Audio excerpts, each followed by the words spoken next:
Hello बच्चों ते अज आपां वाटर दियां प्रॉपर्टीज़ डिस्कस करते हैं। ठीक है, प्रॉपर्टीज़ ऑफ वाटर। पहला फिजिकल प्रॉपर्टीज़ डिस्कस करांगे आपां।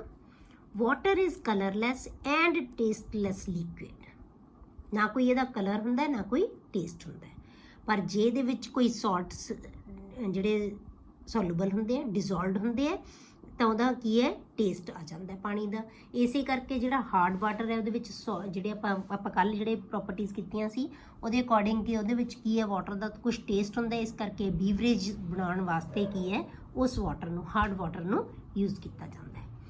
It's freezing point is 273 kelvin मतलब 0 degree and boiling point is 373 kelvin मतलब 100 डिग्री। वाटर है जिहड़ा बेटे 0 डिग्री ते फ्रीज हुंदा है ते 100 डिग्री ते बॉयल हुंदा है।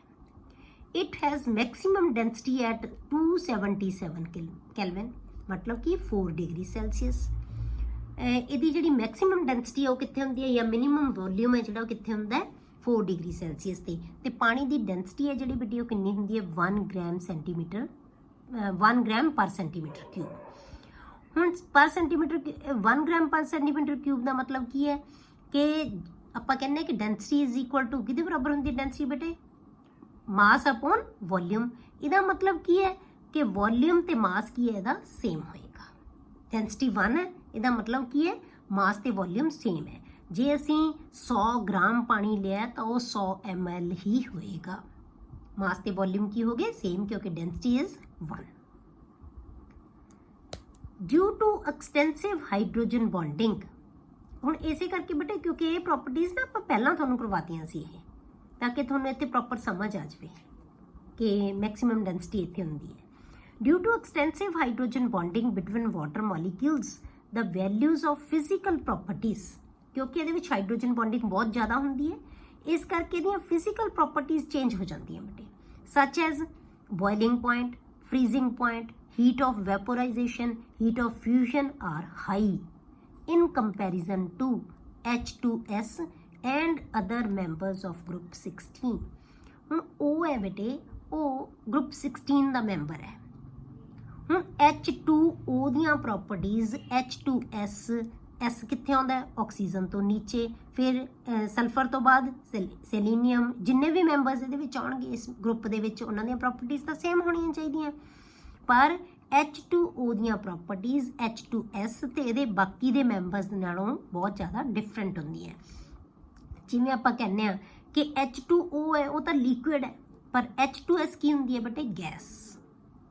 ਇਹ ਪ੍ਰੋਪਰਟੀਜ਼ ਦਾ ਡਿਫਰੈਂਸ ਕਿਉਂ ਹੈ ਕਿਉਂਕਿ H2O ਦੇ ਵਿੱਚ ਹਾਈਡਰੋਜਨ ਬੌਂਡਿੰਗ ਹੁੰਦੀ ਹੈ ਕਿਉਂਕਿ ਉਹ ਇਜ਼ ਇਲੈਕਟ੍ਰੋਨੈਗੇਟਿਵ ਸਪੀਸ਼ੀਜ਼ ਤਾਂ S ਹੈ ਜਿਹੜਾ ਇਹ ਇਲੈਕਟ੍ਰੋਨੈਗੇਟਿਵ ਸਪੀਸ਼ੀਜ਼ ਨਹੀਂ ਹੈ, ਇਸ ਕਰਕੇ ਇਹਦੇ ਵਿੱਚ ਹਾਈਡਰੋਜਨ ਬੌਂਡਿੰਗ ਪੋਸੀਬਲ ਨਹੀਂ ਹੁੰਦੀ। ਇਸ ਕਰਕੇ ਕਿਉਂਕਿ ਪਾਣੀ ਦੇ ਵਿੱਚ ਹਾਈਡਰੋਜਨ ਬੌਂਡਿੰਗ ਬਹੁਤ ਹੁੰਦੀ ਹੈ ਇਸ ਕਰਕੇ ਇਹਦੀਆਂ ਪ੍ਰੋਪਰਟੀਜ਼ ਹੈ ਜਿਹੜੀਆਂ ਇਹਨਾਂ ਦੀ ਵੈਲਿਊ ਕੀ ਹੁੰਦੀਆਂ ਜ਼ਿਆਦਾ ਹੁੰਦੀਆਂ as compared to these compounds. ਠੀਕ ਹੈ, water is polar nature is of polar nature. ਇਹਦੀ ਨੇਚਰ ਕੀ ਹੈ ਪੋਲਰ ਹੈ। ਕਿਉਂ ਕਿਉਂਕਿ ਆਕਸੀਜਨ ਕੋਲ ਨੈਗੇਟਿਵ ਚਾਰਜ ਹੁੰਦਾ ਹੈ ਤੇ ਆਕਸੀਜਨ ਜਿਹੜੀ ਹਾਈਡਰੋਜਨ ਹੈ ਉਹਦੇ ਕੋਲੇ ਪੋਜ਼ੀਟਿਵ ਇਲੈਕਟ੍ਰੋਨ ਨੂੰ ਆਪਣੇ ਵੱਲ ਅਟਰੈਕਟ ਕਰ ਲੈਂਦੀ ਹੈ ਨਾ ਆਕਸੀਜਨ, ਇਸ ਕਰਕੇ ਪਾਰਸ਼ੀਅਲ ਨੈਗੇਟਿਵ ਚਾਰਜ ਆ ਜਾਏਗਾ ਆਕਸੀਜਨ ਤੇ ਹਾਈਡਰੋਜਨ ਤੇ ਕੀ ਆ ਜਾਏਗਾ ਪਾਰਸ਼ੀਅਲ ਪੋਜ਼ੀਟਿਵ ਚਾਰਜ ਤੇ ਉਹਦੇ ਪੋਲਸ ਬਣ ਜਾਣਗੇ। ਇਹ ਆਪਾਂ ਪਹਿਲਾਂ ਡਿਸਕਸ ਕੀਤਾ ਹੋਇਆ। And due to high heat of vaporisation, ਇਹਦੀ ਨੇਚਰ ਹੈ ਜਿਹੜੀ ਉਹ ਕੋਈ ਪੋਲਰ ਹੈ ਤੇ heat of vaporisation it exist in liquid form over a wide range of temperature. ਤਾਂ ਬਹੁਤ ਜ਼ਿਆਦਾ ਰੇਂਜ ਟੈਂਪਰੇਚਰ ਦੇ ਵਿੱਚ ਇਹ ਲਿਕੁਇਡ ਫਾਰਮ 'ਚ ਰਹਿੰਦਾ ਹੈ ਕਿੱਥੋਂ ਤੋਂ 0 ਤੋਂ ਲੈ ਕੇ 100 ਡਿਗਰੀ ਤੱਕ।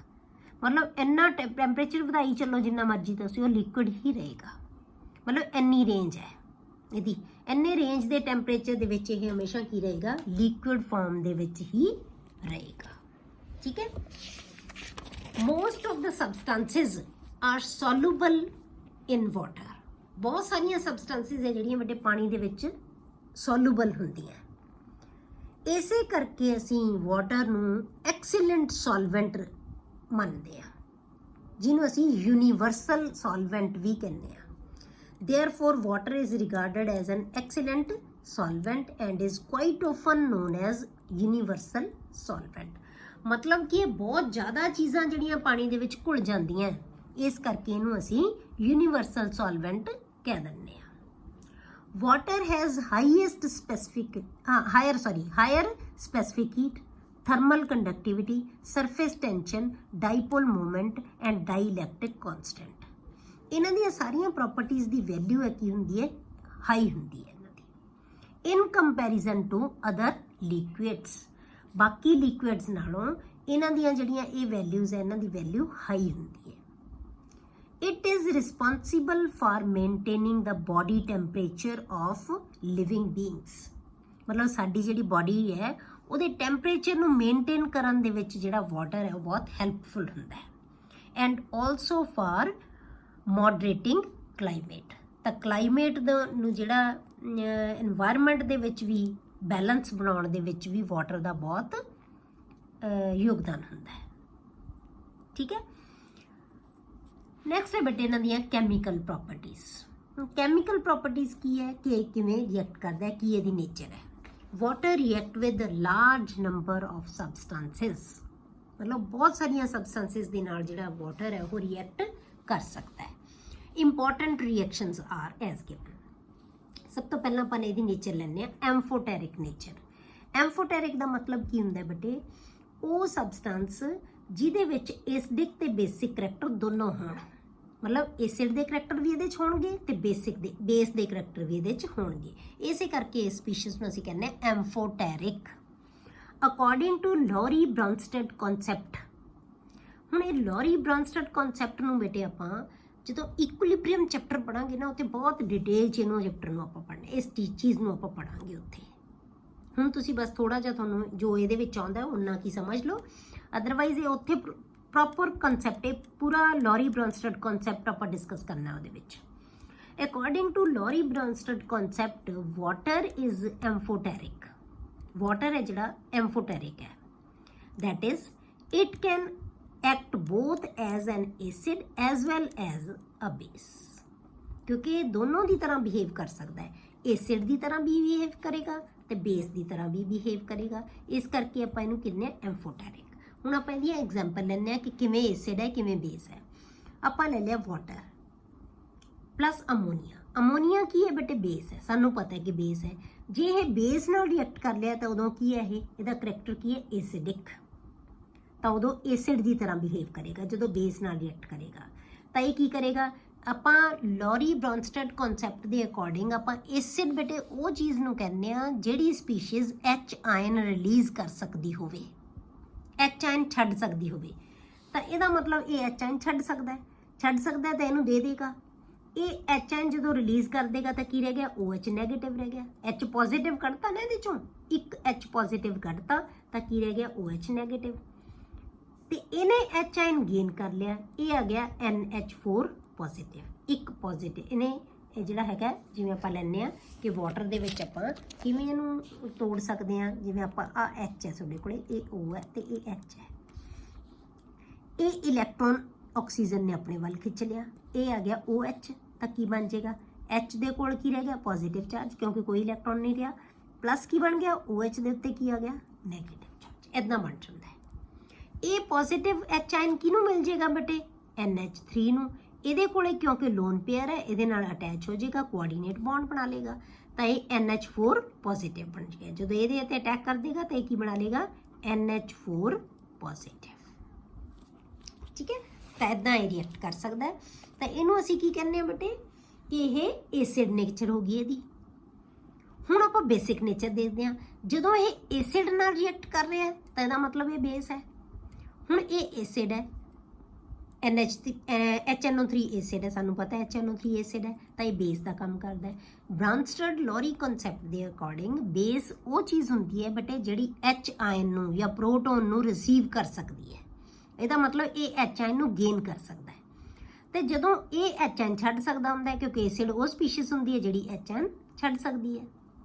ਠੀਕ ਹੈ, ਇੱਥੇ ਇਹ ਛੱਡ ਰਿਹਾ ਸੀ, ਇਹ ਗੇਨ ਕਰ ਰਿਹਾ ਸੀ। ਇਹ ਬੇਸ ਸੀ, ਇਹ ਐਸਿਡ ਸੀ। ਹੁਣ ਇਹ ਗੇਨ ਕਰੇਗਾ, ਇਹ ਲੂਜ਼ ਕਰੇਗਾ। ਹੁਣ ਇਹ ਲੂਜ਼ ਕਰੇਗਾ ਤਾਂ NO3 ਨੈਗੇਟਿਵ ਰਹਿ ਗਿਆ। ਇਹਨੇ H ਆਇਨ ਛੱਡਤਾ ਇਹਨੇ ਉਹੀ ਐਚ ਆਇਨ ਗੇਨ ਕਰ ਲਿਆ, H3O ਪੋਜ਼ਿਟਿਵ ਬਣ ਗਿਆ। ਠੀਕ ਹੈ, ਇਹ ਆ ਗਿਆ ਤੁਹਾਡੇ ਕੋਲੇ ਕਿ ਇਹਦੀ ਐਮਫੋਟੈਰਿਕ ਨੇਚਰ, ਕਿ ਐਸਿਡ ਦੀ ਤਰ੍ਹਾਂ ਬਿਹੇਵ ਵੀ ਕਰ ਰਿਹਾ ਤੇ ਬੇਸ ਦੀ ਤਰ੍ਹਾਂ ਬਿਹੇਵ ਵੀ ਕਰ ਰਿਹਾ। ਹੁਣ ਆਪਾਂ ਇਹਦੀ ਲੈਣੇ ਬੇਟੇ ਸੈਲਫ ਆਇਓਨਾਈਜੇਸ਼ਨ।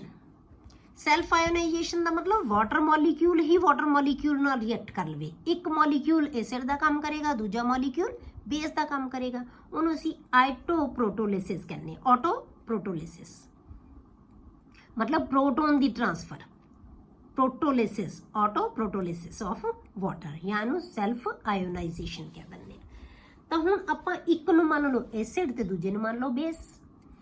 ਐਸਿਡ ਕੌਣ ਹੈ ਬੇਟੇ? ਜੋ ਐਚ ਆਇਨ ਛੱਡ ਸਕਦਾ ਹੈ। ਇਹ ਐਚ ਆਇਨ ਛੱਡ ਕੇ ਕੀ ਬਣਾ ਲੇਗਾ? OH ਨੈਗੇਟਿਵ ਚ ਕਨਵਰਟ ਹੋ ਗਿਆ। ਤਾਂ ਜਦੋਂ ਇਹ ਸਪੀਸ਼ੀਜ਼ ਐਚ ਆਇਨ ਲੂਜ਼ ਕਰ ਦੇਗੀ ਤਾਂ ਬ੍ਰਾਂਸਟਡ-ਲੋਰੀ ਕਨਸੈਪਟ ਦੇ ਅਕੋਰਡਿੰਗ ਇਹ ਹਮੇਸ਼ਾ ਬੇਸ ਪੇਅਰ ਬਣਾ ਲੈਂਦਾ ਹੈ। ਤਾਂ ਜਦੋਂ ਇਹਨੇ ਐਚ ਆਇਨ ਲੂਜ਼ ਕਰਤਾ ਤਾਂ ਇਹ ਕੀ ਬਣ ਗਿਆ? ਬੇਸ। ਇਹਨੂੰ ਅਸੀਂ ਕਹਿੰਦੇ ਹਾਂ ਕੰਜੂਗੇਟ ਬੇਸ। ਐਸਿਡ 1 ਨੇ ਬੇਸ 1 ਬਣਾ ਲਿਆ। ਠੀਕ ਹੈ, ਇਹਨੂੰ ਕਹਿੰਦੇ ਹਾਂ ਅਸੀਂ ਕੰਜੂਗੇਟ ਬੇਸ। ਇਹ ਕਿਉਂ ਬੇਸ ਕਹਿੰਦੇ ਹਾਂ ਅਸੀਂ ਇਹਨੂੰ?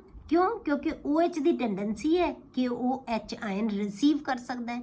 ਤੇ ਜਿਹੜੀ ਸਪੀਸ਼ੀਜ਼ ਬੇਟੇ ਐਚ ਆਇਨ ਰਿਸੀਵ ਕਰ ਸਕਦੀ ਉਹਨੂੰ ਅਸੀਂ ਕੀ ਕਹਿੰਦੇ ਆ? ਬੇਸ। ਤਾਂ ਇਸ ਕਰਕੇ ਇਹ ਬੇਸ ਬਣ ਗਿਆ। ਐਸਿਡ ਦੇ ਐਚ ਆਇਨ ਛੱਡਣ ਤੋਂ ਬਾਅਦ ਉਹ ਕੀ ਬਣ ਜਾਂਦਾ ਹੈ? ਬੇਸ। ਹੁਣ ਦੂਜਾ ਮੋਲੀਕਿਊਲ ਬੇਸ ਦਾ ਕੰਮ ਕਰ ਰਿਹਾ ਹੈ। ਬੇਸ ਕਿਹਨੂੰ ਕਹਿੰਦੇ ਆ ਬੇਟੇ? ਜਿਹੜਾ ਐਚ ਆਇਨ ਗੇਨ ਕਰ ਸਕਦਾ ਹੈ। ਇਹਨੇ ਐਚ ਆਇਨ ਗੇਨ ਕਰ ਲਿਆ ਤਾਂ ਕੀ ਬਣਾ ਲਿਆ? H3 positive.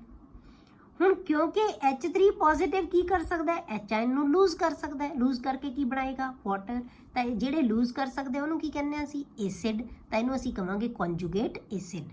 ਤਾਂ ਬੇਸ ਨੇ ਕੰਜੂਗੇਟ ਐਸਿਡ ਬਣਾ ਲਿਆ ਤੇ ਐਸਿਡ ਨੇ ਕੰਜੂਗੇਟ ਬੇਸ ਬਣਾ ਲਿਆ। ਇਹਨੂੰ ਅਸੀਂ ਐਸਿਡ ਬੇਸ ਪੇਅਰਸ ਕਹਿੰਦੇ ਆ। ਇਹ ਆਪਾਂ ਡਿਸਕਸ ਕਰਾਂਗੇ ਇਕੁਇਲਿਬ੍ਰੀਅਮ ਚੈਪਟਰ ਦੇ ਵਿੱਚ। ਠੀਕ ਹੈ, ਹਲੇ ਤੁਹਾਡੇ ਫਿਲਹਾਲ ਇੰਨਾ ਹੀ ਤੁਹਾਡੇ ਲਈ ਕਾਫੀ ਹੈ। ਦੂਸਰੀ ਜਿਹੜੀ ਹੈਗੀ ਹੈ ਕੈਮੀਕਲ ਪ੍ਰੋਪਰਟੀ ਇਹਦੀ ਬੇਟੇ ਰਿਡੌਕਸ ਰਿਐਕਸ਼ਨਸ ਇਨਵੋਲਵਿੰਗ ਵਾਟਰ। ਰਿਡੌਕਸ ਰਿਐਕਸ਼ਨ ਕਿਹਨੂੰ ਕਹਿੰਦੇ ਆ ਬੇਟੇ? ਅਸੀਂ ਨਾਮ ਤੋਂ ਹੀ ਕਲੀਅਰ ਹੁੰਦਾ ਹੈ। ਅਗਲਾ ਚੈਪਟਰ ਤੁਹਾਡੇ ਕੋਲੇ ਆਏਗਾ, ਇਹ ਵੀ ਚੈਪਟਰ ਆਉਣਾ ਪ੍ਰੋਪਰ। ਰਿਡੌਕਸ ਰਿਐਕਸ਼ਨ ਦਾ ਵੀ ਇੱਕ ਚੈਪਟਰ ਹੈ ਪ੍ਰੋਪਰ। ਰਿਡੌਕਸ ਰਿਐਕਸ਼ਨ ਬੇਟੇ ਉਹ ਹੁੰਦੇ ਆ ਜਿਹਦੇ ਵਿੱਚ ਆਕਸੀਡੇਸ਼ਨ ਤੇ ਰਿਡਕਸ਼ਨ ਦੋਨੋਂ ਪ੍ਰੋਸੈਸਿਸ ਸਾਈਡ ਬਾਈ ਸਾਈਡ ਹੋਣ। ਰੈਡ ਔਕਸ, ਰੈਡ ਮਤਲਬ ਰਿਡਕਸ਼ਨ, ਔਕਸ ਮਤਲਬ ਆਕਸੀਡੇਸ਼ਨ। ਜਿਹਦੇ 'ਚ ਰਿਡਕਸ਼ਨ ਤੇ ਆਕਸੀਡੇਸ਼ਨ ਦੋਨੋਂ ਪ੍ਰੋਸੈਸਿਸ ਹੋਣਗੀਆਂ ਉਹਨੂੰ ਅਸੀਂ ਕਹਿੰਦੇ ਆ ਰਿਡੌਕਸ ਰਿਐਕਸ਼ਨਸ। ਤਾਂ ਵਾਟਰ ਹੈ ਜਿਹੜਾ ਉਹਦੇ ਵਿੱਚ ਰਿਡੌਕਸ ਰਿਐਕਸ਼ਨ ਹੋ ਜਾਂਦੇ ਆ। ਉਹ ਰਿਡੌਕਸ ਰਿਐਕਸ਼ਨ ਉਹਦੇ 'ਚ ਸ਼ੋ ਕਰਦਾ ਮਤਲਬ ਕਿ ਇਹ ਆਕਸੀਡਾਈਜ਼ਿੰਗ ਏਜੰਟ ਵੀ ਕੰਮ ਕਰ ਸਕਦਾ ਹੈ ਤੇ ਰਿਡਿਊਸਿੰਗ ਏਜੰਟ ਵੀ ਕੰਮ ਕਰ ਸਕਦਾ ਹੈ। ਆਕਸੀਡਾਈਜ਼ਿੰਗ ਐਂਡ ਰਿਡਿਊਸਿੰਗ ਨੇਚਰ ਦੀ ਜਿਹੜੀ ਵਾਟਰ ਦੀ ਨੇਚਰ ਹੈ ਇਹ ਆਕਸੀਡਾਈਜ਼ਿੰਗ ਵੀ ਹੈ ਤੇ ਰਿਡਿਊਸਿੰਗ ਵੀ ਹੈ। ਆਕਸੀਡਾਈਜ਼ਿੰਗ ਜਦੋਂ ਹੋਏਗਾ ਤਾਂ ਮਤਲਬ ਦੂਜੇ ਨੂੰ ਆਕਸੀਡਾਈਜ਼ ਕਰਨਾ। ਆਕਸੀਡਾਈਜ਼ਿੰਗ ਏਜੰਟ, ਏਜੰਟ ਕੌਣ ਹੁੰਦਾ ਬੇਟੇ? ਕੰਮ ਕਰਨ ਵਾਲਾ, ਕਿਸੇ ਦਾ ਕੰਮ ਕਰਨ ਵਾਲਾ। ਤਾਂ ਜੇ ਆਕਸੀਡਾਈਜ਼ਿੰਗ ਏਜੰਟ ਦਾ ਮਤਲਬ ਕਿਸੇ ਨੂੰ ਆਕਸੀਡਾਈਜ਼ ਕਰਨ ਵਾਲਾ। ਆਕਸੀਡਾਈਜ਼ ਜਿਹੜਾ ਕਰੇਗਾ ਤਾਂ ਆਪ ਕੀ ਹੋਏਗਾ? ਰਿਡਿਊਸ ਹੋਏਗਾ। ਠੀਕ ਹੈ, ਤਾਂ ਆਪਾਂ ਇੱਕ ਨਿੱਕੀ ਜਿਹੀ ਚੀਜ਼ ਯਾਦ ਰੱਖ ਲਓ ਬੇਟੇ ਕਿ ਲਾਸ ਆਫ ਇਲੈਕਟ੍ਰੋਨ ਹੈ ਜਿਹੜਾ ਉਹਨੂੰ ਅਸੀਂ ਆਕਸੀਡੇਸ਼ਨ ਕਹਿੰਦੇ ਆ ਤੇ ਗੇਨ ਆਫ ਇਲੈਕਟ੍ਰੋਨ ਨੂੰ ਅਸੀਂ ਰਿਡਕਸ਼ਨ ਕਹਿੰਦੇ ਆ। ਜਦੋਂ ਕੋਈ ਸਪੀਸ਼ੀਜ਼ ਇਲੈਕਟ੍ਰੋਨ ਲੂਜ਼ ਕਰਦੀ ਹੈ ਤਾਂ ਆਪਾਂ ਕਹਿੰਦੇ ਉਹਦੀ ਆਕਸੀਡੇਸ਼ਨ ਹੋ ਗਈ। ਜਦੋਂ ਕੋਈ ਸਪੀਸ਼ੀਜ਼ ਇਲੈਕਟ੍ਰੋਨ ਗੇਨ ਕਰਦੀ ਹੈ ਤਾਂ ਆਪਾਂ ਕਹਿੰਦੇ ਉਹਦੀ ਰਿਡਕਸ਼ਨ ਹੋ ਗਈ। ਠੀਕ ਹੈ, ਤਾਂ ਉਹਦੀ ਰਿਡਕਸ਼ਨ ਹੋ ਗਈ। ਤਾਂ ਹੁਣ ਇਹਦਾ ਮਤਲਬ ਜੇ ਆਕਸੀਡਾਈਜ਼ਿੰਗ ਨੇਚਰ ਹੈ ਤਾਂ ਇਹਦਾ ਮਤਲਬ ਕੀ ਹੈ? ਦੂਜੇ ਨੂੰ ਆਕਸੀਡਾਈਜ਼ ਕਰ ਰਿਹਾ ਹੈ। ਆਕਸੀਡਾਈਜ਼ ਦਾ ਮਤਲਬ ਕੀ ਹੈ? ਆਪ ਰਿਡਿਊਸ ਹੋ ਰਿਹਾ ਹੈ, ਇਲੈਕਟ੍ਰੋਨ ਗੇਨ ਕਰ ਰਿਹਾ ਹੈ। ਠੀਕ ਹੈ, ਤਾਂ ਐਗਜ਼ਾਮਪਲ ਕਰਦੇ ਆਪਾਂ an oxidising agent as oxidising agent. ਹੁਣ ਇਹ ਕਿਹਦੇ ਕਰਕੇ ਹੋਏਗਾ? Due to its electron accepting tendency. ਕਿਸੇ ਨੂੰ ਆਕਸੀਡਾਈਜ਼ ਕਰਨ ਦਾ ਮਤਲਬ ਜੇ ਕੋਈ ਸਪੀਸ਼ੀਜ਼ ਲੂਜ਼ ਕਰ ਰਹੀ ਹੈ ਇਲੈਕਟ੍ਰੋਨ ਤਾਂ ਉਹ ਇਲੈਕਟ੍ਰੋਨ ਆਪ ਗੇਨ ਕਰ ਲਵੇ। ਇਹ ਤਾਂ ਹੀ ਕੋਈ ਸਪੀਸ਼ੀਜ਼ ਇਲੈਕਟ੍ਰੋਨ ਲੂਜ਼ ਕਰੀ ਜਾ ਰਹੀ ਹੈ, ਆਕਸੀਡਾਈਜ਼ ਹੋ ਰਹੀ ਹੈ ਉਹ ਤਾਂ, ਪਰ ਉਹ ਇਲੈਕਟ੍ਰੋਨ ਕਿੱਥੇ ਜਾਣਗੇ ਬੇਟੇ? ਉਹ ਇਲੈਕਟ੍ਰੋਨ ਕਿੱਥੇ ਜਾਣਗੇ? ਵਾਟਰ ਹੈ ਜਿਹੜਾ ਉਹ ਇਲੈਕਟ੍ਰੋਨ ਗੇਨ ਕਰ ਸਕਦਾ ਹੈ। ਤਾਂ ਇਸ ਕਰਕੇ ਉਹਦੀ ਵਜ੍ਹਾ, ਵਾਟਰ ਦੀ ਵਜ੍ਹਾ ਕਰਕੇ ਆਕਸੀਡਾਈਜ਼ ਹੋ ਗਈ ਸਪੀਸ਼ੀਜ਼। ਤਾਂ ਇਹਨੂੰ ਕਹਿੰਦੇ ਆ ਆਕਸੀਡਾਈਜ਼ਿੰਗ ਏਜੰਟ। ਵਾਟਰ ਕੀ ਬਣ ਗਿਆ? ਆਕਸੀਡਾਈਜ਼ਿੰਗ ਏਜੰਟ, ਉਹਨੂੰ ਆਕਸੀਡਾਈਜ਼ ਕਰਨ ਵਾਲਾ। ਠੀਕ ਹੈ, ਤਾਂ ਆਕਸੀਡਾਈਜ਼ਿੰਗ ਏਜੰਟ ਉਹ ਹੁੰਦੇ ਆ ਜਿਨ੍ਹਾਂ ਕੋਲ ਇਲੈਕਟ੍ਰੋਨ ਨੂੰ ਗੇਨ ਕਰਨ ਦੀ ਟੈਂਡੈਂਸੀ ਹੁੰਦੀ ਹੈ। ਤਾਂ ਵਾਟਰ ਹੈ ਜਿਹੜਾ ਇਲੈਕਟ੍ਰੋਨ ਗੇਨ ਕਰ ਸਕਦਾ ਹੈ। Water plus electron, electron. ਠੀਕ ਹੈ, ਤਾਂ ਇਹ ਕੀ ਬਣ ਗਿਆ? 2OH plus H2। ਠੀਕ ਹੈ, या water plus Na, NaOH plus H2। ਹੁਣ ਇਲੈਕਟ੍ਰੋਨ ਦੀ ਫਾਰਮ ਦੇ ਵਿੱਚ ਜਾਂ ਤੁਸੀਂ ਕਹਿ ਲਓ ਕਿ ਇਹਦੀ ਆਕਸੀਡੇਸ਼ਨ ਸਟੇਟ, ਜਾਂ ਕਹਿ ਲਓ ਤੁਸੀਂ ਆਕਸੀਜਨ ਦੇ ਫਾਰਮ ਦੇ ਵਿੱਚ ਕਹਿਣਾ ਹੋਵੇ ਤਾਂ ਆਪਾਂ ਕਹਿੰਦੇ ਆ ਬੇਟੇ addition of oxygen is oxidation and removal of oxygen is reduction. ਤਾਂ ਆਕਸੀਜਨ ਦੀ ਫਾਰਮ ਦੇ ਵਿੱਚ ਵੀ ਜੇ ਇਲੈਕਟ੍ਰੋਨ ਨਹੀਂ ਸਮਝ ਆਉਂਦੇ ਵੀ ਕਿਵੇਂ ਜਾ ਰਹੇ ਹੈ ਤਾਂ ਤੁਸੀਂ ਆਕਸੀਜਨ ਦੀ ਫਾਰਮ ਦੇ ਵਿੱਚ ਲੈ ਲਓ। ਜੇ ਆਪਾਂ ਕਿਸੇ ਚੀਜ਼ ਨੂੰ, ਕਿਸੇ ਸਪੀਸ਼ੀਜ਼ ਦੇ ਵਿੱਚ ਆਕਸੀਜਨ ਐਡ ਕਰ ਰਹੇ ਹਾਂ ਤਾਂ ਇਹਦਾ ਮਤਲਬ ਕੀ ਹੈ, ਆਪਾਂ ਉਹਨੂੰ ਆਕਸੀਡਾਈਜ਼ ਕਰ ਰਹੇ ਹਾਂ। ਜੇ ਆਪਾਂ ਕਿਸੇ ਸਪੀਸ਼ੀਜ਼ ਚੋਂ ਆਕਸੀਜਨ ਨੂੰ ਰਿਮੂਵ ਕਰ ਰਹੇ ਹਾਂ ਤਾਂ ਉਹਦਾ ਮਤਲਬ ਉਹਨੂੰ ਆਪਾਂ ਰਿਡਿਊਸ ਕਰ ਰਹੇ ਹਾਂ। ਠੀਕ ਹੈ, ਤਾਂ ਹੁਣ ਇੱਥੇ ਦੇਖੋ ਤੁਸੀਂ ਵਾਟਰ ਹੈ, ਇਹ ਆਕਸੀਜਨ ਛੱਡ ਰਿਹਾ ਹੈ ਤਾਂ ਇਹਦਾ ਮਤਲਬ ਇਹ ਰਿਡਿਊਸ ਹੋ ਰਿਹਾ ਹੈ। ਤਾਂ ਆਕਸੀਡਾਈਜ਼ਿੰਗ ਨੇਚਰ ਹੋਗੀ ਨਾ ਕਿ ਦੂਜੇ ਨੂੰ ਆਕਸੀਡਾਈਜ਼ ਕਰੇਗਾ। ਕਿਉਂ? ਕਿਉਂਕਿ ਦੂਜੇ ਨੂੰ ਇਹ ਆਕਸੀਜਨ ਦੇ ਦੇਗਾ। ਆਪ ਰਿਡਿਊਸ ਹੋ ਗਿਆ, ਦੂਜੇ ਨੂੰ ਆਕਸੀਜਨ ਦੇਤੇ ਤਾਂ ਕੀ ਬਣਾ ਲਿਆ ਇਹ NaOH, ਤੇ ਆਪ ਕੀ ਹੋ ਗਿਆ ਰਿਡਿਊਸ ਹੋ ਕੇ ਹਾਈਡਰੋਜਨ ਬਣਾ ਲਈ। ਠੀਕ ਹੈ, thus it is a great source of dihydrogen. ਜਦੋਂ ਆਕਸੀਡਾਈਜ਼ਿੰਗ ਏਜੰਟ ਦਾ ਕੰਮ ਕਰੇਗਾ ਇਹ ਤਾਂ ਇਹ ਹਾਈਡਰੋਜਨ ਰਿਲੀਜ਼ ਕਰਦਾ ਹੈ, ਤਾਂ ਹਾਈਡਰੋਜਨ ਦਾ ਇਹ ਸੋਰਸ ਹੈ। ਕਲੀਅਰ? ਨੈਕਸਟ ਪ੍ਰੋਪਰਟੀ ਹੈ ਜਿਹੜੀ ਬੇਟੇ ਉਹ ਹੈ as reducing agent. Reducing agent ਤੇ ਹੋਏਗਾ ਮਤਲਬ ਆਪ ਆਕਸੀਡਾਈਜ਼ ਹੋਏਗਾ, ਤੇ ਇਹਦੀ ਇਹ ਟੈਂਡੈਂਸੀ ਵੀ ਹੈਗੀ ਹੈ ਕਿ ਇਲੈਕਟ੍ਰੋਨ ਰਿਲੀਜ਼ ਕਰ ਸਕਦਾ ਹੈ। ਉੱਥੇ ਇਲੈਕਟ੍ਰੋਨ ਗੇਨ ਕਰ ਰਿਹਾ ਸੀ, ਇੱਥੇ ਇਲੈਕਟ੍ਰੋਨ ਲੂਜ਼ ਕਰ ਰਿਹਾ। H2O gives H ion plus 4 electrons plus oxygen. Water is oxidized to oxygen. ਤਾਂ ਵਾਟਰ ਕਾਹਦੇ ਚ ਆਕਸੀਡਾਈਜ਼ ਹੋ ਗਿਆ? ਆਕਸੀਜਨ ਚ। ਹੁਣ ਇੱਥੇ ਆਪਾਂ ਜੇ ਦੀ ਐਗਜ਼ਾਮਪਲ ਲਈਏ, ਜਦੋਂ ਫੋਟੋਸਿੰਥੇਸਿਸ ਹੁੰਦੀ ਹੈ ਨਾ ਬੇਟੇ, ਜਦੋਂ ਫੋਟੋਸਿੰਥੇਸਿਸ ਹੁੰਦੀ ਹੈ ਤਾਂ ਵਾਟਰ ਹੈ ਜਿਹੜਾ ਉੱਥੇ ਉਹ ਰਿਡਿਊਸਿੰਗ ਏਜੰਟ ਕੰਮ ਕਰ ਰਿਹਾ ਹੈ। ਕਿਉਂ? ਕਿਉਂਕਿ ਉਹ ਵਾਟਰ ਹੈ ਜਿਹੜਾ ਉਹ ਆਕਸੀਜਨ ਦੇ ਵਿੱਚ ਕਨਵਰਟ ਹੋ ਰਿਹਾ ਹੈ, ਉੱਥੇ ਉਹ ਆਕਸੀਡਾਈਜ਼ ਹੋ ਰਿਹਾ ਹੈ, ਇਸ ਕਰਕੇ ਰਿਡਿਊਸਿੰਗ ਏਜੰਟ ਦਾ ਕੰਮ ਕਰਦਾ ਹੈ। ਤਾਂ ਕੀ ਹੁੰਦਾ ਹੈ ਫੋਟੋਸਿੰਥੇਸਿਸ ਦੇ ਵਿੱਚ? ਕੀ ਹੁੰਦਾ ਬੇਟੇ, ਪਲਾਂਟਸ ਕੀ ਕਰਦੇ ਆ, ਕਾਰਬਨ ਡਾਈਆਕਸਾਈਡ ਤੇ ਵਾਟਰ ਦੀ ਪ੍ਰੈਜ਼ੈਂਸ ਦੇ ਵਿੱਚ ਕੀ ਬਣਾਉਂਦੇ ਆ, ਗਲੂਕੋਜ਼ ਬਣਾ ਦਿੰਦੇ ਆ। ਤਾਂ ਕਾਰਬਨ ਡਾਈਆਕਸਾਈਡ ਜਦੋਂ ਵਾਟਰ ਨਾਲ ਰਿਐਕਟ ਕਰਦੇ ਆ, ਪਰ ਇਹਦੀ ਕਿਹਦੀ ਪ੍ਰੈਜ਼ੈਂਸ 'ਚ ਹੁੰਦਾ, ਸਨਲਾਈਟ ਦੀ ਪ੍ਰੈਜ਼ੈਂਸ ਦੇ ਵਿੱਚ, ਤਾਂ ਇਹ ਕੀ ਬਣਾ ਲੇਗਾ C6H12O6, ਇਹਨੂੰ ਕਹਿੰਦੇ ਆ ਅਸੀਂ ਗਲੂਕੋਜ਼। ਤਾਂ ਇਹ ਕੀ ਬਣਾ ਲਿਆ, ਗਲੂਕੋਜ਼। ਕਾਹਦੇ 'ਚ ਕਨਵਰਟ ਹੋਇਆ ਇਹ, ਗਲੂਕੋਜ਼, ਇਹਨੂੰ ਕਹਿੰਦੇ ਆ ਗਲੂਕੋਜ਼ ਪਲੱਸ ਆਕਸੀਜਨ। ਤੇ ਆਕਸੀਜਨ ਹੀ ਮਿਲਦੀ ਹੈ ਨਾ ਪਲਾਂਟਸ ਤੋਂ ਸਾਨੂੰ, ਜਦੋਂ ਫੋਟੋਸਿੰਥੇਸਿਸ ਹੁੰਦੀ ਹੈ ਤਾਂ ਆਕਸੀਜਨ ਰਿਲੀਜ਼ ਕਰਦੇ ਆ, ਉਹ ਕਾਰਬਨ ਡਾਈਆਕਸਾਈਡ ਯੂਜ਼ ਕਰਦੇ ਆ ਤੇ ਆਕਸੀਜਨ ਰਿਲੀਜ਼ ਕਰਦੇ ਆ। ਤਾਂ ਵਾਟਰ ਹੈ ਜਿਹੜਾ ਇੱਥੇ ਕਾਹਦੇ 'ਚ ਆਕਸੀਡਾਈਜ਼ ਹੋ ਰਿਹਾ, ਆਕਸੀਜਨ 'ਚ। ਇਸੇ ਤਰ੍ਹਾਂ ਆਪਾਂ ਜੇ ਲਈਏ F2 ਨੂੰ ਰਿਡਿਊਸ ਕਰੇਗਾ ਇਹ F2 ਪਲੱਸ H2O, ਤਾਂ ਇਹ HF ਦੇ ਵਿੱਚ ਕਨਵਰਟ ਹੋ ਗਿਆ ਪਲੱਸ O2, ਫਿਰ ਇਹ ਕਾਹਦੇ 'ਚ ਕਨਵਰਟ ਹੋ ਰਿਹਾ, O2 ਦੇ ਵਿੱਚ। ਤਾਂ ਰਿਡਿਊਸਿੰਗ ਜਦੋਂ ਏਜੰਟ ਦਾ ਕੰਮ ਕਰਦਾ ਹੈ ਤਾਂ water is converted to O2। ਜਦੋਂ ਇਹ ਆਕਸੀਡਾਈਜ਼ਿੰਗ ਏਜੰਟ ਦਾ ਕੰਮ ਕਰੇਗਾ ਤਾਂ water is converted to H2। ਜਦੋਂ H2 ਬਣਾਏਗਾ ਉਦੋਂ ਆਕਸੀਡਾਈਜ਼ਿੰਗ ਏਜੰਟ ਹੈ, ਮਤਲਬ ਆਪ ਰਿਡਿਊਸ ਹੋ ਰਿਹਾ। ਜਦੋਂ ਰਿਡਿਊਸਿੰਗ ਏਜੰਟ ਦਾ ਕੰਮ ਕਰੇਗਾ ਉਦੋਂ ਆਪ ਆਕਸੀਡਾਈਜ਼ ਹੋ ਰਿਹਾ, ਤਾਂ ਆਕਸੀਡਾਈਜ਼ ਹੋ ਕੇ ਆਕਸੀਜਨ ਬਣਾ ਰਿਹਾ। ਕਲੀਅਰ? ਤਾਂ ਦੋ ਚੀਜ਼ਾਂ ਤੁਹਾਡੇ ਕੋਲ। ਅਗਲੀ ਪ੍ਰੋਪਰਟੀ ਹੈ ਬੇਟੇ ਹਾਈਡਰੋਲਿਸਿਸ ਰਿਐਕਸ਼ਨਸ। ਹਾਈਡਰੋਲਿਸਿਸ ਰਿਐਕਸ਼ਨ ਦੇ ਵਿੱਚ ਕੀ ਹੈ ਕਿ ਪਾਣੀ ਹੈ ਜਿਹੜਾ ਉਹ ਉਹਦੀ ਬਹੁਤ ਹਾਈ ਹਾਈਡਰੇਟਿੰਗ ਟੈਂਡੈਂਸੀ ਹੁੰਦੀ ਹੈ। ਹਾਈਡਰੇਟਿੰਗ ਟੈਂਡੈਂਸੀ ਦਾ ਮਤਲਬ ਕੀ ਹੈ ਕਿ ਬਹੁਤ ਉਹਨਾਂ ਦੇ ਨਾਲ ਰਿਐਕਟ ਕਰ ਸਕਦਾ ਹੈ। ਵਾਟਰ ਹੈ ਜਿਹੜਾ ਡਾਈ ਇਲੈਕਟ੍ਰਿਕ ਕਾਂਸਟੈਂਟ ਦਾ ਮਤਲਬ ਹੁੰਦਾ ਹੈ ਬੇਟੇ ਕਿ ਕਿਸੇ ਵੀ ਆਇਨਸ ਦੀਆਂ ਜਿਹੜੀਆਂ ਉਹਨਾਂ ਦੇ ਇੰਟਰ ਆਇਨਿਕ ਫੋਰਸਿਸ ਹੈ ਉਹਨਾਂ ਨੂੰ ਬ੍ਰੇਕ ਕਰਨ ਦੀ ਜਿਹੜੀ ਟੈਂਡੈਂਸੀ ਆ ਉਹਨੂੰ ਅਸੀਂ ਡਾਈ ਇਲੈਕਟ੍ਰਿਕ ਕਾਂਸਟੈਂਟ ਕਹਿੰਦੇ ਆ। ਤੇ ਵਾਟਰ ਦਾ ਡਾਈ ਇਲੈਕਟ੍ਰਿਕ ਕਾਂਸਟੈਂਟ ਬਹੁਤ ਜ਼ਿਆਦਾ ਹੁੰਦਾ ਹੈ, ਤੇ ਇਸ ਕਰਕੇ ਜਿਹੜੇ ਵੀ ਕੰਪਾਊਂਡਸ ਅਸੀਂ ਲਵਾਂਗੇ ਉਹਨਾਂ ਦੇ ਵਿਚਕਾਰ ਜਿਹੜੀਆਂ ਫੋਰਸਿਸ ਹੈ ਨਾ ਉਹਨਾਂ ਨੂੰ ਤੋੜ ਦਿੰਦਾ ਹੈ, ਉਹਨਾਂ ਨੂੰ ਕੱਟਣ ਦੀ ਟੈਂਡੈਂਸੀ ਇਹਦੇ ਕੋਲੇ ਹੁੰਦੀ ਹੈ। ਤਾਂ ਇਸੇ ਕਰਕੇ ਹਾਈਡਰੋਲਿਸਿਸ ਰਿਐਕਸ਼ਨਸ ਹੁੰਦੇ ਆ। Due to high dielectric constant it has a very high hydrating tendency. For example CaO ਨੂੰ ਵਾਟਰ ਨਾਲ ਟ੍ਰੀਟ ਕੀਤਾ ਤਾਂ ਇਹਨੇ ਕੈਲਸ਼ੀਅਮ ਹਾਈਡਰੋਕਸਾਈਡ ਬਣਾਤਾ। ਫਿਰ ਫਾਸਫੋਰਸ ਦੇ ਆਕਸਾਈਡ ਨੂੰ ਅਸੀਂ ਟ੍ਰੀਟ ਕੀਤਾ ਤਾਂ ਉਹਨੇ ਕੀ ਹੈ, ਫਾਸਫੋਰਿਕ ਐਸਿਡ ਬਣਾਤਾ।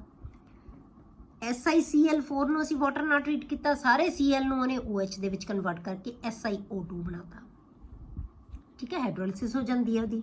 ਹੈ ਸੀ SiOH, ਪਹਿਲਾਂ ਇੱਥੇ OH4 ਬਣ ਜਾਂਦਾ ਹੁੰਦਾ ਬੇਟੇ, OH4, ਠੀਕ ਹੈ। ਤਾਂ ਫਿਰ ਨਾਲ ਜਦੋਂ ਵਾਟਰ ਇਹਦੇ ਨਾਲ ਰਿਐਕਟ ਕਰ ਰਿਹਾ ਤਾਂ ਫਿਰ ਕੀ ਹੈ, ਉਹ HCl ਬਾਹਰ ਕੱਢ ਦੇਗਾ ਤਾਂ O2 ਦੇ ਵਿੱਚ ਕਨਵਰਟ ਹੋ ਜਾਏਗਾ।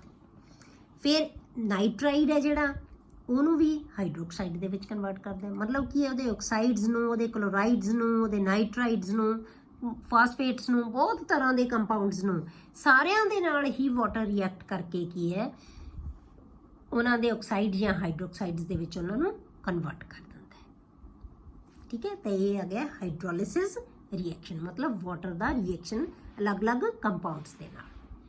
ਅੱਗੇ ਹਾਈਡਰੇਟ ਫਾਰਮੇਸ਼ਨ। ਹਾਈਡਰੇਟ ਫਾਰਮੇਸ਼ਨ ਕੀ ਹੈ ਬੇਟੇ, ਕਿ ਜੇ ਹੁਣ ਇਹ ਵਾਟਰ ਹੈ ਨਾ ਜਿਹੜਾ, ਉਹ ਸੋਲਿਡ ਦੇ ਨਾਲ ਹੀ ਅਟੈਚ ਰਹੇਗਾ, ਸੋਲਿਡ ਫਾਰਮ ਦੇ ਵਿੱਚ ਹੀ ਹੈ। ਹਾਈਡਰੇਟ ਦਾ ਮਤਲਬ, ਹਾਈਡਰੋਲਿਸਿਸ ਤੇ ਹਾਈਡਰੇਟ ਦੋਨਾਂ ਦੇ ਵਿੱਚ ਫਰਕ ਹੈ ਬੇਟੇ। ਹਾਈਡਰੋਲਿਸਿਸ ਦਾ ਮਤਲਬ ਵਾਟਰ ਨੇ ਉਹਨਾਂ ਨਾਲ ਰਿਐਕਟ ਕਰਕੇ ਉਹਨਾਂ ਦੇ ਪਾਣੀ ਨੂੰ, ਉਹ ਸਾਲਟ ਨੂੰ ਆਪਣੇ 'ਚ ਘੋਲ ਲਿਆ, ਪਾਣੀ ਦੇ ਨਾਲ ਇੰਟਰੈਕਟ ਕਰ ਲਿਆ। ਇੱਥੇ ਹਾਈਡਰੇਟ ਦਾ ਮਤਲਬ water molecule as it is attach ਹੋ ਗਿਆ ਉਹਦੇ ਨਾਲ, ਵਾਟਰ ਅਟੈਚ ਹੋ ਜਾਏਗਾ ਉਹਦੇ ਨਾਲ, ਠੀਕ ਹੈ। Many ionic compounds crystallize when their aqueous solutions are concentrated and cooled.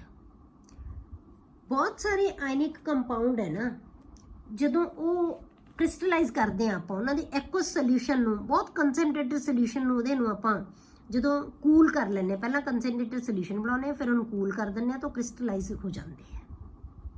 ਇਹਦਾ ਪ੍ਰੈਕਟੀਕਲ ਵੀ ਹੈਗਾ ਬੇਟੇ ਤੁਹਾਡੇ ਕੋਲੇ, ਹੁਣ ਆਪਣੀਆਂ ਕਲਾਸਿਸ ਨਹੀਂ ਲੱਗ ਰਹੀਆਂ ਤਾਂ ਆਪਾਂ ਕਾਪਰ ਸਲਫੇਟ ਦੇ ਜਿਹੜੇ ਹੈਗੇ ਆ ਉਹ ਤੁਸੀਂ ਆਪਾਂ ਐਗਜ਼ਾਮਪਲ ਕਰਾਂਗੇ ਅੱਗੇ ਕਾਪਰ ਸਲਫੇਟ ਦੀ। ਤਾਂ ਕਾਪਰ ਸਲਫੇਟ ਦੇ ਕ੍ਰਿਸਟਲ ਤੁਸੀਂ ਲੈਬ ਦੇ ਵਿੱਚ ਪ੍ਰਪੇਅਰ ਕਰਦੇ ਹੋ, ਉਹਦੀ ਕ੍ਰਿਸਟਲਾਈਜੇਸ਼ਨ ਕਰਦੇ ਹੋ ਆਪ, ਤਾਂ ਤੁਹਾਨੂੰ ਕਲੀਅਰ ਹੁੰਦਾ ਹੈ ਕਿ ਕਿਵੇਂ ਕ੍ਰਿਸਟਲਸ ਅਸੀਂ ਬਣਾਉਣੇ ਆ। ਤਾਂ ਆਪਾਂ ਕੀ ਕਰਦੇ ਹਾਂ, ਕਾਪਰ ਸਲਫੇਟ ਦਾ ਸੋਲਿਊਸ਼ਨ ਲੈ ਕੇ ਗਾੜਾ ਘੋਲ ਬਣਾ ਕੇ ਉਹਨੂੰ ਆਪਾਂ ਫਿਰ ਗਰਮ ਕਰਦੇ ਹਾਂ, ਜਦੋਂ ਕਾਫੀ ਰਿਡਿਊਸ ਹੋ ਜਾਂਦਾ ਹੈ ਫਿਰ ਉਹਨੂੰ ਕੂਲ ਕਰਦੇ ਹਾਂ ਤਾਂ ਉਹਦੇ ਕ੍ਰਿਸਟਲਸ ਬਣ ਜਾਂਦੇ ਆ।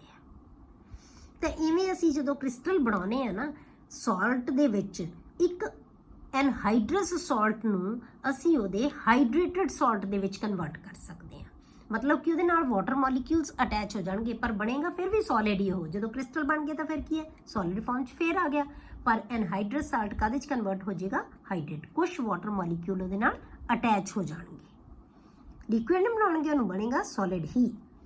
These are associated with the number of water molecules known as molecules of water of crystallization. ਉਹਨੂੰ ਆਪਾਂ ਕਹਿੰਦੇ ਹਾਂ molecules of water of crystallization. Such compounds are called hydrated salts. ਇਹਨਾਂ ਨੂੰ ਅਸੀਂ ਹਾਈਡਰੋਲਿਸਿਸ ਨਹੀਂ, ਪਾਣੀ ਉਹਦੇ ਨਾਲ ਰਿਐਕਟ ਨਹੀਂ ਕਰੇਗਾ, ਇਹ ਕੀ ਹੈ, ਹਾਈਡਰੇਟਡ ਸਾਲਟ ਅਟੈਚ ਹੋ ਗਿਆ ਉਹਦੇ ਨਾਲ, ਉਹ ਹਾਈਡਰੇਟਡ ਸਾਲਟ ਬਣ ਗਿਆ, ਔਰ ਸਿੰਪਲੀ ਹਾਈਡਰੇਟਸ। ਹੁਣ ਹਾਈਡਰੇਟ ਹੈ ਬੇਟੇ, ਉਹ ਤਿੰਨ ਤਰ੍ਹਾਂ ਦੇ ਹੁੰਦੇ ਆ। ਕੋਆਰਡੀਨੇਟਡ ਵਾਟਰ, ਜਿਹਦੇ ਵਿੱਚ ਕੋਆਰਡੀਨੇਟਡ ਵਾਟਰ ਹੋਏਗਾ, ਦੂਜਾ ਇੰਟਰਸਟੀਸ਼ੀਅਲ ਵਾਟਰ ਤੇ ਤੀਜਾ ਹਾਈਡਰੋਜਨ ਬੌਂਡਡ ਵਾਟਰ।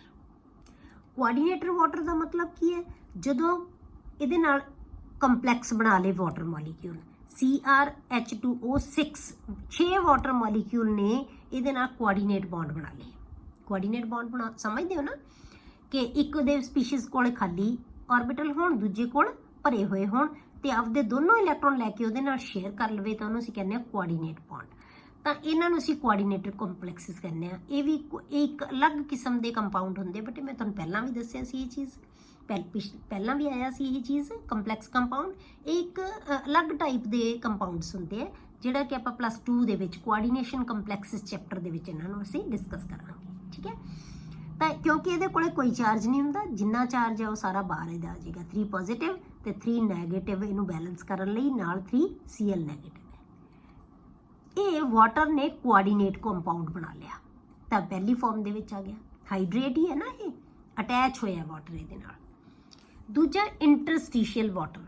ਇੰਟਰਸਟੀਸ਼ੀਅਲ ਦਾ ਮਤਲਬ ਹੁੰਦਾ ਬੇਟੇ, ਜਿਹੜਾ ਕਿਸੇ ਸੋਲਿਡ ਨੇ ਆਪਦਾ ਲੈਟਿਸ ਬਣਾਇਆ ਹੋਇਆ ਹੈ। ਲੈਟਿਸ ਦਾ ਮਤਲਬ ਇੱਕ ਪ੍ਰੋਪਰ ਅਰੇਂਜਮੈਂਟ ਬਣਾਇਆ ਹੋਇਆ ਹੈ। ਇਸ ਅਰੇਂਜਮੈਂਟ ਦੇ ਵਿੱਚ ਬੇਟੀ ਜਿਹੜੀਆਂ ਖਾਲੀ ਥਾਵਾਂ ਬਚ ਜਾਂਦੀਆਂ ਨਾ, ਉਹਦੇ ਵਿੱਚ ਐਡ ਹੋ ਜਾਵੇ ਵਾਟਰ, ਖਾਲੀ ਥਾਵਾਂ ਨੂੰ ਭਰ ਦੇਵੇ ਉੱਥੇ, ਉਹਨੂੰ ਕਹਿੰਦੇ ਅਸੀਂ ਇੰਟਰਸਟੀਸ਼ੀਅਲ ਵਾਟਰ। ਖਾਲੀ ਥਾਵਾਂ ਦੇ ਵਿੱਚ ਚਲਾ ਗਿਆ, ਤਾਂ ਉਹਦੀ ਐਗਜ਼ਾਮਪਲ ਕੀ ਹੈ, BaCl2 ਦੇ ਕ੍ਰਿਸਟਲ ਦੇ ਵਿੱਚ ਨਾਲ 2 ਵਾਟਰ ਮੋਲੀਕਿਊਲਸ ਹੁੰਦੇ ਆ। तीसरी टाइप ਦਾ ਹੈਗਾ ਬੇਟੇ hydrogen bonded water. Hydrogen bonded water ਦਾ ਮਤਲਬ ਕੀ ਹੈ ਕਿ ਵਾਟਰ ਹੈ ਜਿਹੜਾ ਕੰਪਾਊਂਡ ਦੇ ਵਿੱਚ ਜਿਹੜਾ ਸੋਲਿਡ ਹੀ ਹੈਗਾ ਪਰ ਉਹਦੇ ਨਾਲ ਹਾਈਡਰੋਜਨ ਬੌਂਡਿੰਗ ਬਣਾ ਲਵੇ। ਜਿਵੇਂ ਐਗਜ਼ਾਮਪਲ ਲੈਂਦੇ ਆਪਾਂ ਕਾਪਰ ਸਲਫੇਟ, ਇਹਦੇ ਨਾਲ 5 ਵਾਟਰ ਮੋਲੀਕਿਊਲਸ ਹੁੰਦੇ ਆ। ਹੁਣ ਤੁਸੀਂ ਧਿਆਨ ਨਾਲ ਸੁਣਨਾ ਇਸ ਕੁਐਸਚਨ ਨੂੰ, ਇਹਦੇ ਨਾਲ ਰਿਲੇਟਡ ਕੁਐਸਚਨ ਬਹੁਤ ਆਉਂਦਾ ਹੈ, ਇਹਨੂੰ ਸਮਝਣਾ ਹੁਣ ਤੁਸੀਂ ਵੀ ਕਿਵੇਂ ਇਹ ਆਏਗਾ, ਫਿਰ ਤੁਸੀਂ ਆਨਸਰ ਦੇਣਾ ਉਸ ਕੁਐਸਚਨ ਦਾ।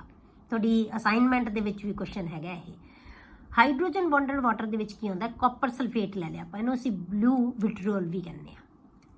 ਹੁਣ ਇਹ ਕੰਪਾਊਂਡ ਦਾ ਅਸਲ 'ਚ ਇਹ ਫਾਰਮੂਲੇ ਦਾ ਜਿਹੜਾ ਕੰਪਲੈਕਸ ਬਣਿਆ ਹੋਇਆ ਉਹ ਕਿਵੇਂ ਹੈ ਬੇਟੇ, CuH2O4 ਮੋਲੀਕਿਊਲਸ ਬ੍ਰੈਕਟ ਦੇ ਅੰਦਰ। ਮੈਂ ਤੁਹਾਨੂੰ ਕੀ ਕਿਹਾ ਸੀ ਕਿ ਜਿਹੜੇ ਜਦੋਂ ਆਪਾਂ ਹਾਰਡਨੈਸ ਵਾਟਰ ਦੀ ਕੀਤੀ ਸੀ ਨਾ ਤੇ ਕੰਪਲੈਕਸ ਬਣਾਇਆ ਸੀ ਉਹਨੇ, ਤਾਂ ਮੈਂ ਤੁਹਾਨੂੰ ਉੱਥੇ ਵੀ ਦੱਸਿਆ ਸੀ ਕਿ ਜਿਹੜੀ ਸਪੀਸ਼ੀਜ਼ ਬ੍ਰੈਕਟ ਦੇ ਅੰਦਰ ਹੁੰਦੀ ਹੈ ਨਾ ਉਹ ਆਇਓਨਾਈਜ਼ ਨਹੀਂ ਹੁੰਦੀ ਬੇਟੇ, ਉਹ ਟੁੱਟਦਾ ਨਹੀਂ, ਉਹ ਐਜ਼ ਇਟ ਇਜ਼ ਹੀ ਰਹੇਗਾ। ਤਾਂ ਇਹਦਾ ਮਤਲਬ ਇਹ ਤਾਂ ਵਾਟਰ ਇਹਦੇ ਨਾਲ ਅਟੈਚਡ ਹੈ, ਠੀਕ ਹੈ। 2 ਪੋਜ਼ਿਟਿਵ ਕਿਉਂਕਿ ਇਹਦੇ ਉੱਤੇ ਕੋਈ ਚਾਰਜ ਨਹੀਂ, 2 ਪੋਜ਼ਿਟਿਵ ਕਾਪਰ ਦਾ ਹੈ, ਨਾਲ ਸਲਫੇਟ 2 ਨੈਗੇਟਿਵ ਆ ਗਿਆ, ਤੇ ਨਾਲ ਇੱਕ ਵਾਟਰ ਮੋਲੀਕਿਊਲ, ਕਿਉਂਕਿ 5 ਵਾਟਰ ਮੋਲੀਕਿਊਲਸ ਹੈ ਨਾ ਸਾਡੇ ਕੋਲੇ, 4 ਤਾਂ ਅੰਦਰ ਯੂਜ਼ ਹੋ ਗਏ, ਇੱਕ ਰਹਿ ਗਿਆ, ਉਹ ਕੀ ਆ ਗਿਆ H2O। ਹੁਣ ਇਹ ਵਾਟਰ ਮੋਲੀਕਿਊਲ ਹੈ ਨਾ ਜਿਹੜਾ, ਇਹ ਹਾਈਡਰੋਜਨ ਬੌਂਡ ਬਣਾਏਗਾ, ਇਹਨਾਂ ਦੋਨਾਂ ਨੂੰ ਆਪਸ 'ਚ ਜੋੜੇਗਾ ਥਰੂ ਹਾਈਡਰੋਜਨ ਬੌਂਡਿੰਗ, ਇਸ ਕੰਪਲੈਕਸ ਨੂੰ ਤੇ ਸਲਫੇਟ ਨੂੰ। ਤਾਂ ਹੁਣ ਇਸ ਕੰਪਾਊਂਡ ਦੇ ਵਿੱਚ 4 H2O molecules are coordinated to Cu2 positive, ਮਤਲਬ ਦੋਨੇ ਤਰ੍ਹਾਂ ਦੇ ਆ ਗਏ, ਹਾਈਡਰੋਜਨ ਬੌਂਡਿੰਗ ਵੀ ਆ ਗਿਆ ਤੇ ਕੋਆਰਡੀਨੇਟ ਬੌਂਡ ਵੀ ਆ ਗਿਆ। ਤਾਂ ਹੁਣ ਕੋਆਰਡੀਨੇਟਡ ਵਾਟਰ ਵੀ ਹੈਗਾ ਇਹਦੇ ਵਿੱਚ ਜਿਹੜਾ ਆਪਾਂ ਪਹਿਲਾਂ ਪੜ੍ਹਿਆ। ਤਾਂ ਇੱਕ ਵਾਟਰ ਮੋਲੀਕਿਊਲ ਕੀ ਬਣਾਏਗਾ ਬੇਟੇ, ਹਾਈਡਰੋਜਨ ਬੌਂਡਿੰਗ, ਠੀਕ ਹੈ। 4 water molecules are coordinated to Cu2 positive while the 5th molecule is hydrogen bonded। ਤਾਂ ਹੁਣ Cu ਨੂੰ 4 ਵਾਟਰ ਜਿਹੜੇ ਵਾਟਰ ਮੋਲੀਕਿਊਲ ਹੈ ਇਹ ਕੀ ਕਰ ਰਹੇ ਹੈ, ਕੋਆਰਡੀਨੇਟ ਬੌਂਡ ਬਣਾ ਰਹੇ ਹੈ, ਮਤਲਬ ਆਪਦਾ ਲੋਨ ਪੇਅਰ ਇਹਨੂੰ ਦੇ ਰਿਹਾ ਹੈ, ਇਹ ਵੀ ਆਪਦਾ ਲੋਨ ਪੇਅਰ ਇਹਨੂੰ ਦੇ ਰਿਹਾ ਹੈ। ਚਾਰੋਂ ਵਾਟਰ ਮੋਲੀਕਿਊਲਸ, ਆਪਾਂ ਐਰੋ ਦਾ ਮਤਲਬ ਕੀ ਹੁੰਦਾ ਹੈ, ਕੋਆਰਡੀਨੇਟ ਬੌਂਡ, ਤਾਂ ਚਾਰੋਂ ਇਹਦੇ ਨਾਲ ਕੋਆਰਡੀਨੇਟ ਬੌਂਡ ਬਣਾ ਰਹੇ ਆ ਜਿਹੜੇ ਅੰਦਰ ਹੈ। ਹੁਣ ਵਾਟਰ ਮੋਲੀਕਿਊਲ ਲਿਖ ਲਿਆ ਆਪਾਂ ਇੱਥੇ, ਇਸ ਵਾਟਰ OHH, ਹੁਣ ਇਹਦੇ ਨਾਲ ਇਹਦੇ H ਨਾਲ ਇਹਨੇ ਹਾਈਡਰੋਜਨ ਬੌਂਡਿੰਗ ਬਣਾ ਲਈ, ਉਧਰੋਂ SO4 ਦੇ O ਨਾਲ ਦੋਨਾਂ ਨੇ ਫਿਰ ਹਾਈਡਰੋਜਨ ਬੌਂਡਿੰਗ, ਇਹ ਵਿਚਾਲੇ ਵਾਟਰ ਮੋਲੀਕਿਊਲ ਹੈ। ਇੱਕ ਵਾਟਰ ਮੋਲੀਕਿਊਲ ਹੈ ਜਿਹੜਾ ਸਲਫੇਟ ਆਇਨ ਨੂੰ ਇਹਦੇ ਨਾਲ ਜੋੜ ਰਿਹਾ ਹੈ। ਤਾਂ ਹਾਈਡਰੋਜਨ ਬੌਂਡਿੰਗ ਕਿੰਨੇ ਮੋਲੀਕਿਊਲ ਬਣਾ ਰਹੇ ਹੈ, ਸਿਰਫ ਇੱਕ ਮੋਲੀਕਿਊਲ। ਤੁਹਾਨੂੰ ਆਹ ਕੁਐਸਚਨ ਆ ਜਾਂਦਾ ਹੈ ਬੇਟੇ ਕਿ SO4 5H2O ਦੇ ਵਿੱਚ ਕਿੰਨੇ ਵਾਟਰ ਮੋਲੀਕਿਊਲਸ ਹਾਈਡਰੋਜਨ ਬੌਂਡਿੰਗ ਬਣਾ ਰਹੇ ਹੈ। ਤਾਂ ਤੁਹਾਨੂੰ ਪਤਾ ਹੋਣਾ ਚਾਹੀਦਾ ਬੇਟੇ ਕਿ ਕਿੰਨੇ ਵਾਟਰ ਮੋਲੀਕਿਊਲ ਹਾਈਡਰੋਜਨ ਬੌਂਡ ਬਣਾ ਰਹੇ ਹੈ, ਸਿਰਫ ਇੱਕ। 4 ਤਾਂ ਉਹਦੇ ਨਾਲ ਕੋਆਰਡੀਨੇਟ ਬੌਂਡ ਬਣਾ ਰਹੇ ਹੈ, ਠੀਕ ਹੈ ਬੇਟੇ। ਇਹ ਹੈ ਬੇਟੇ ਉਹਦੀਆਂ ਪ੍ਰੋਪਰਟੀਜ਼ ਵਾਟਰ ਦੀਆਂ, ਫਿਜ਼ੀਕਲ ਐਂਡ ਕੈਮੀਕਲ ਪ੍ਰੋਪਰਟੀਜ਼। ਅੱਗੇ ਆਪਾਂ ਬੇਟੇ ਪੜਾਂਗੇ ਹਾਰਡ ਵਾਟਰ ਅਗਲੇ ਲੈਕਚਰ ਦੇ ਵਿੱਚ।